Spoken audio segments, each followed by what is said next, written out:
Hi guys, Rhonda and Jack Pawkins, and we are finally back with a very special story to share with you today. It is chapter 1 of this very special story, and it's special to us because it's something we have been working on this summer in quarantine, so while we have extra time to spend together. So we hope you enjoy it. There are no pictures as of yet to go along with this story, so please just enjoy Jack in his new cup here, so that he got specially for this reading. So please enjoy. Jack is a VIP, a very important pig. His motto is, do what you love what you do. And he does. He has an important job and looks forward to his work days. He has a family who loves him because he's a little bit different than all the other guinea pigs they've known, and they understand that's what makes him special. But the world is big, and guinea pigs are small and oftentimes overlooked.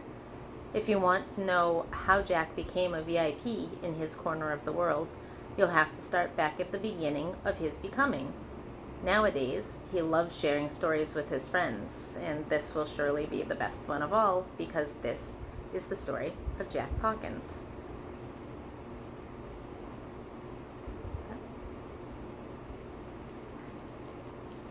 Chapter 1, An Offer He Couldn't Refuse. When Jack was a baby, he didn't see eye to eye with the other guinea pigs in his home. He didn't have anything against the other pigs, he was just different somehow. Jack knew there must be more to life than napping, eating carrots and hay, chasing each other around, and popcorning. He wanted something more. His first family waited to see if he would find his place in the herd, but recognized that he was quite unlike the other pigs. Eventually, when Jack was around 6 months old, they brought him to an adoption center in the hopes that he might find a home where he would fit in better. At the adoption center, Jack met lots of nice humans who volunteered their time to take care of him and all the other animals waiting to find new homes. He didn't make any pig friends, though. He was neighborly with a couple of pigs in the cages next to his, but every time a human tried to pair him up to live with another pig, it just didn't work out. Jack was different, and he knew it. He wasn't sure if his kind of different was good or bad or silly or special. Even though he didn't know what more could be out there for just one small pig in the world, he had a feeling that when the time was right, he would find out. After about a month at the adoption center, something happened. Jack had already finished his dinner and was about to tuck in for the night, which at the adoption center came around 4 p.m. Suddenly he heard voices, even though everyone should have left for the night. He recognized a few of the voices as the volunteers, and they were talking to each other about which animals might enjoy this. He wondered what this thing was that some of them might be doing, but didn't pay too much attention because once he hid under his hay pile, most humans didn't even notice him. A girl entered Jack's guinea pig room, turned the lights on, and asked if anyone would like to join her for a special event. Some of the pigs were interested and stood up against their cage bars to get a better look at this human and see what she was all about. But although she gave them some little nose scritches and scratches on the way past the cages, the human did not choose any of them. They were all in pairs, and it seemed that she needed just one pig for this job that had to be done. "Are there any solo piggies in here?" asked the human as she walked around the room reading the names on the cages and peering in. Finally, she got to Jack's cage in the back of the room. "Leo?" she asked. "Hello, Leo, are you in there?" First, Jack didn't even realize she was talking to him because he had never thought of himself as Leo, as his first family has called him. He obviously thought of himself as Jack, since that was his name.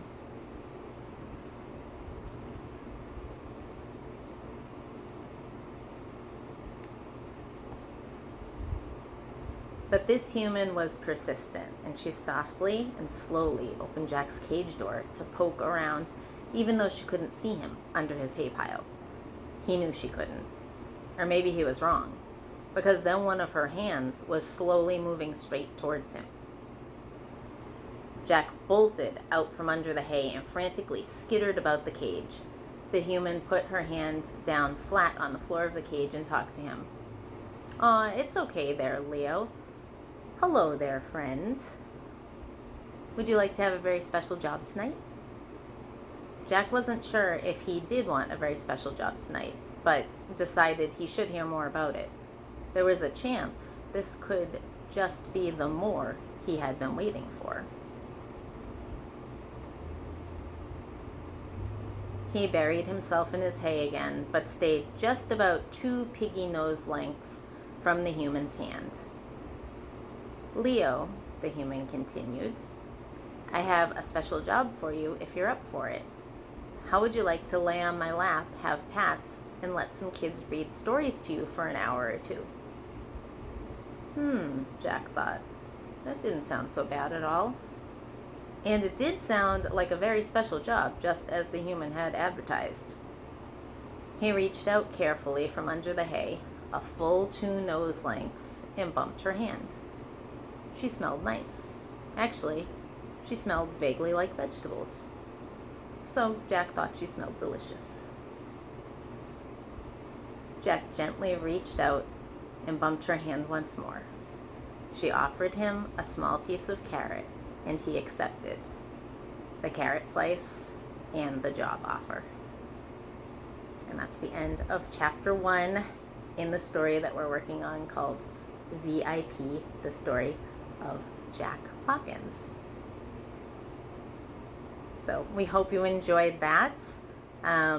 We will be back sooner this time rather than later. Jack has actually been a little bit persnickety about the timing of coming out of his tunnels in his cage, and he likes to relax all morning, so I haven't gotten the timing right, and I don't want to disturb him with the story time. So try to get the timing a little bit better down, and hopefully we'll be back next week with either chapter 2 of this or maybe another book that we haven't read to you guys yet. Okay, so again, stay safe. We hope you enjoyed our very special story time today, and we will see you guys again soon. Bye.